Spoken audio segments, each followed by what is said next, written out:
Welcome to Close Up, Rewatching Film Classics.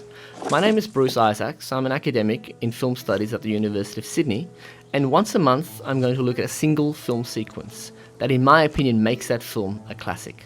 Just why do some movies stand out as classics or as masterpieces? You're looking at a sequence from Michelangelo Antonioni's The Passenger, a movie released in 1975, and you can see here that it stars Jack Nicholson. Nicholson, in fact, once said that he thought this performance was his greatest of all performances.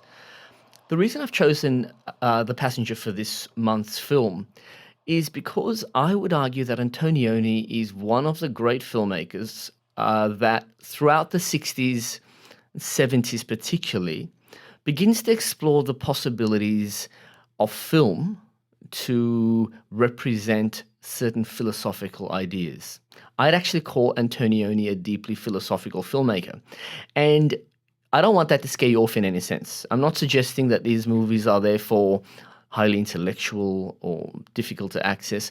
I'm merely suggesting that Antonioni seems to have forged a career trying to work out certain philosophical dilemmas or work through concepts, and he's simply used cinema.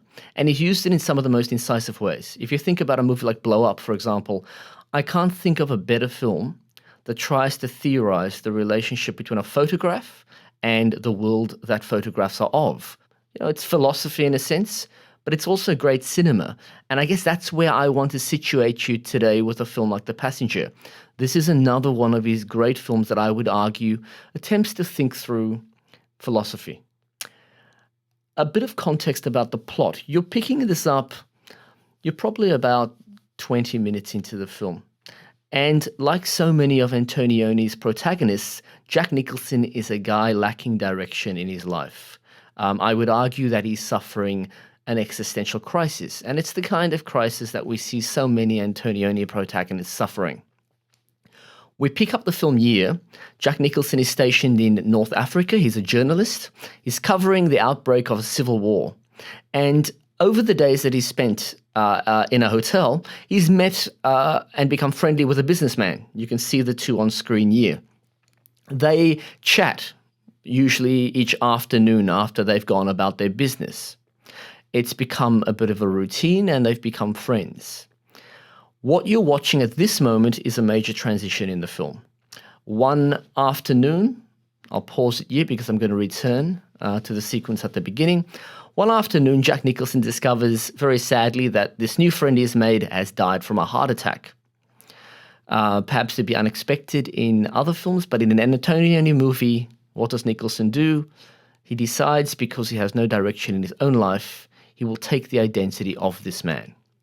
You're watching the scene where he's in fact working quite forensically to take a photograph of his friend and put it onto his own passport. And this will begin a series of adventures into the nature of identity, memory, time, and really questions about the purpose of life.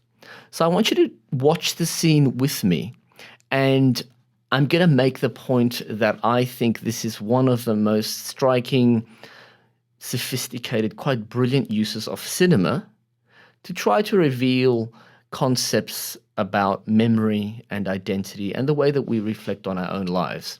So let's pick it up here. We're in the room. The camera pans down, and you're going to see Jack Nicholson, busily working with his passport. This is going to be obviously key to his use of the identity. The room is very important here. You can see that it's a little bit ramshackle. You can see the two passports next to each other, and this is the site of transformation of his identity. What's really important, though, is that you're listening to a dialogue. To be perfectly honest, I'm not interested in what they're saying, and I'm not going to talk at all about what they're saying, but it's important that they're speaking. We're focused on Jack Nicholson. He's clearly not speaking, but we are listening to a tape recorder. And have a look at what is about to happen. Just watch this with me for a moment. No, I've never been up here before. I'm a reporter. My name's Locke. Not David Locke. Yes. I've often read your pieces. I'm very glad to meet you.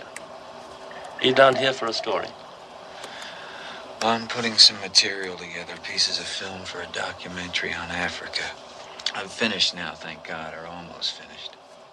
Well, what more do you need? A reminder that it's a tape recorder we're listening to.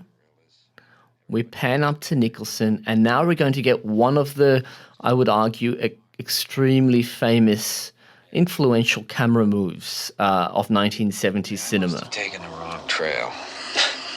There aren't very many around here. Notice we haven't cut. But you're not a journalist as well, are you? No, I'm here on business. Business. We pan to the left. It seems completely innocuous. Well, I've been in so The many dialogue places the last continues few on the years. tape recorder. Doesn't make any difference anymore. And suddenly we have this transition. What are we to make of this moment? Because, of course, Jack Nicholson is going to step into the frame. Beautiful, don't you think so? Let me pause there. Let's step back for a second. What have we seen? Cinema offers us usually a fairly realistic representation of the way in which our lives function.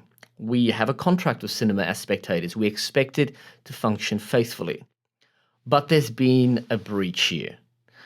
On the one hand, we have just been shown that a man has been working to formulate a new identity. We've been listening to dialogue through a tape recorder, but without cutting, the camera is panned to the left, now as a vantage point through a window, and what do we pick up? We pick up the speakers conducting that very same conversation we've just been listening to on the tape recorder. That in itself is radical. In cinema, when you change time or you change spatial location, you require a cut. That's a very, very basic principle of editing. Antonioni has refused to give us a cut, and yet we can clearly see that something has changed.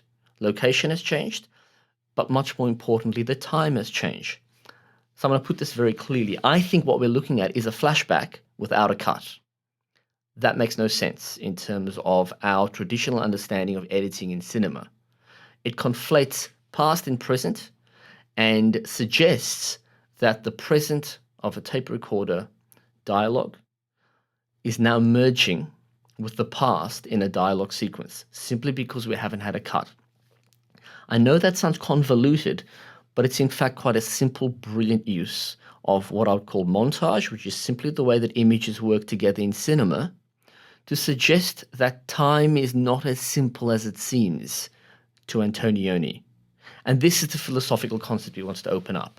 He wants to ask us, how does time really work for subjects? What is subjective time versus objective time? Cinema tends to give us objective time, and we trust it.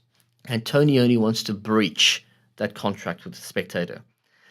And it's simple, but it's quite brilliant. Past and present conflated. I'm going to take it back for a second to show you why I love the sequence to such a degree. You notice there's no cut. The shot is holding, and this is a signature long take for Antonioni. Anyway, I must have taken And we've seen it once, so we know that the camera is now going to pan to the left. But you're not a journalist as well, are you? The dialogue continues, and that is critical, of course. Business. In a godforsaken place like this.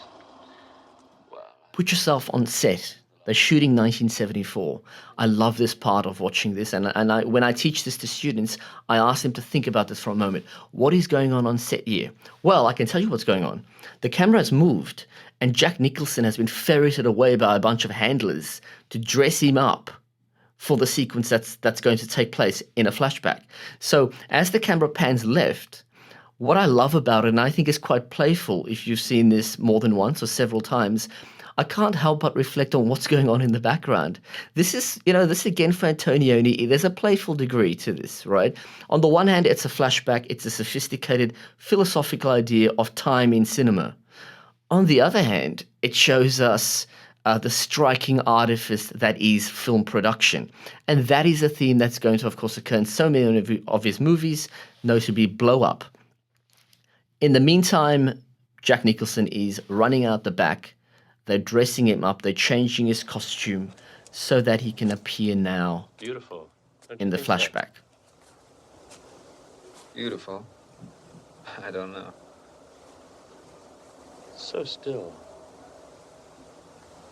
A kind of waiting. You seem unusually poetic for a businessman. Do I? This Some is of a it doesn't deeply have the same philosophical film. Antonioni uses cinema to bring philosophical ideas to life, and I think that is a staggering achievement in the history of cinema. Next month, we look at the concept of cinematic love in Kaufman's Eternal Sunshine of the Spotless Mind.